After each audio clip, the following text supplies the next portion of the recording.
నవ్వుతారు మమ్మీ. అప్పు జోక్ చేస్తుంది. ఏం జోక్ చేసింది? నేను ఇలా తింటే ఇంకేమనిపిస్తుంది? కొంచెం నాకు కాలకుంటా ఏడుస్తున్నావు ఎందుకు? ఏడుస్తున్నావా? చికెన్ కావాలంట. మరి జ్వరం వస్తుంది తిందామన్నలేదు.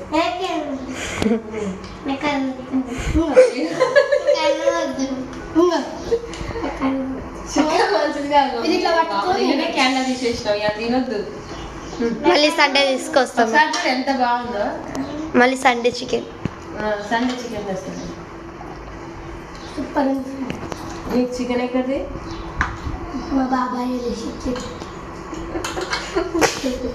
మాకైతే ముక్కలేని ముగ్గ అసలు ముద్ద దిగదు. మాకు ఎప్పుడు ఏదో ఒకటి కావాలి. మా పప్పుకైతే నేను ఆమ్లెట్ వేసుకుని నా కూరలు ఏమీ లేకపోతే ఇంట్లో నాకు ఫీవర్ వచ్చి చేయకపోతే ఆమ్లెట్ వేసింది.